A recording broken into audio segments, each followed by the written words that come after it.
Hi everyone, today we're going to read pages 61 to 68 of the Jungle Book. When we finished last, Bagheera and Kaa had just reached the monkey village and hopefully are going to save Mowgli. So we're on page 61. "There is only one here. Kill him!" shouted one of the monkeys, and in an instant a scuffling mass of monkeys attacked Bagheera, biting, tearing, and scratching his body. Half a dozen others grabbed Mowgli and carried him up a wall of the summer house, dropping him through a hole in the doomed ceiling. Mowgli was trapped. "Stay there until we have killed your friend," the monkeys chattered.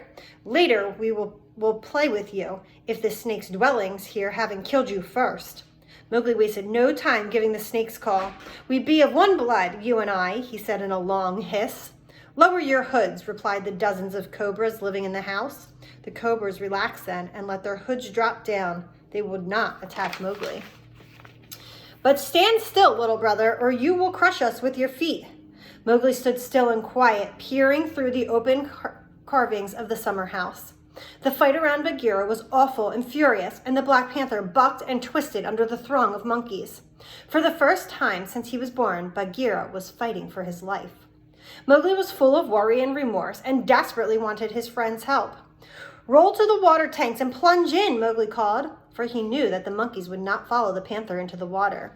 Bagheera was exhausted and badly cut, but the sound of Mowgli's little voice filled him with hope. He began to inch his way towards the reservoir, fighting off the long-armed creatures as he did so. Then, from behind the city wall, rose the rumbling war cry of Baloo. Slipping and sliding up the terrace, he grabbed as many monkeys as he could and batted them hard with his paws. Splash! Bagheera had made it to the water tank and was for the moment safe. A horde of monkeys leaped and shouted furiously on the terrace nearby, but they did not go in the water. Mang the bat carried the news of the battle over the jungle until Hathi the wild elephant trumpeted, alerting everyone for miles. Finally, Kaa slithered straight into the mass of monkeys, anxious to do battle. Driving forward with his flat head, he lunged with the strength of a locomotive. "Kaa! It's Kaa! Run!" shouted the monkeys in fear.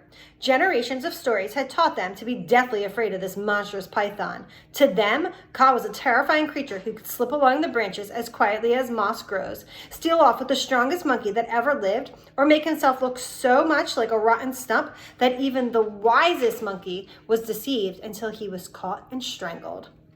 Kaa brought fear into the monkeys' hearts because none of them knew the limits of his power. None could look him in the eye, and none had ever survived his hug.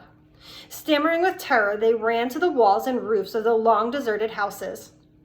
Baloo heaved a sigh of relief as Bagheera climbed out of the water tank, shaking himself off.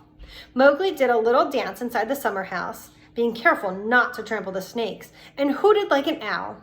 In the trees and houses, the monkeys shrieked in fear. But when Kaa let out a long hiss, the Banderlog were silenced. "I think they have pulled me into 100 little bearlings," Baloo said gravely as he shook out his legs. "Kaa, we owe you our lives, I think." "No matter," Kaa replied. "Where is the manling?" "I am trapped in here," Mowgli cried from inside the summer house. "I can't climb out." Indeed, the curve of the broken dome was far above his head. Kaa eyed the wall of the summer house, carefully searching for a crack. He tapped the weak spot lightly with his head. Lifting 6 feet of his body off the ground, he lunged forward with several massive blows, using his nose to break the carved screenwork, which fell to the ground in a cloud of dust and rubble. Mowgli flung himself at Baloo and Bagheera, throwing an arm around each large neck. "Are you hurt?" asked Baloo, hugging him tenderly. "I am sore, hungry, and bruised, but they have hurt both of you." "It is nothing if you are safe," Baloo said. "We shall discuss this later," said Bagheera in a serious voice. "Now, Mowgli, you must thank Kaa according to our customs." Mowgli turned to the giant snake. "We be of one blood, you and I," he said. "I take my life from you tonight. My meal shall be your meal if ever you are hungry, O Kaa." "All thanks, little brother," said Kaa, his eyes twinkling. He was not sure that Mowgli could offer him enough food to fill his long belly, but he was impressed with the boy's courage. "Your brave heart and courageous tongue shall carry you far in the jungle, manling. But now you should leave quickly with your friends, for the moon is setting, and you should not see what is about to happen."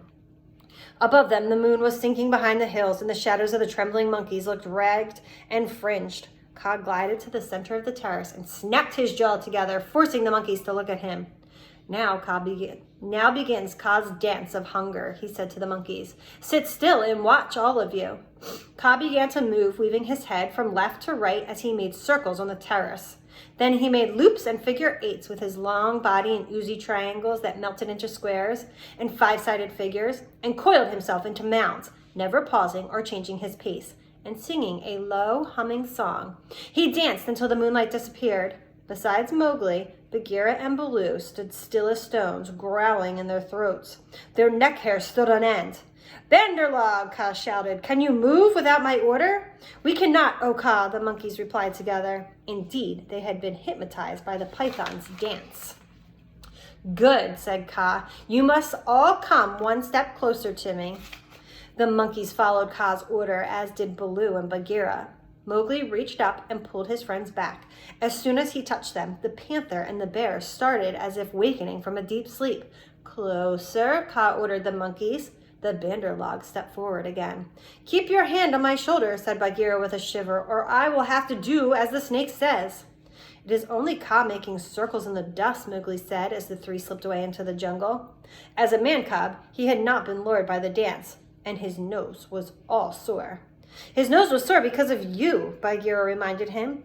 As my ears and sides and paws and Baloo's neck and shoulders are bitten, you have cost us heavily in time, wounds, and hair, and most importantly, honor. Baloo and I had to call upon Kaa for help, and we were both made foolish by Kaa's hunger dance. All of this came, Mowgli, from your playing with the Banderlog. It is all true, said Mowgli sorrowfully.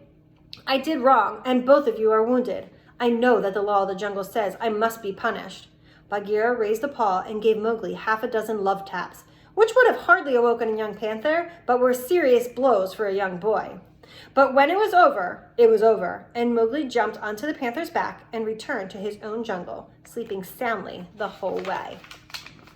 So that is the end of the second chapter, Kaa's hunting. Next time we read, we'll begin Tiger, Tiger.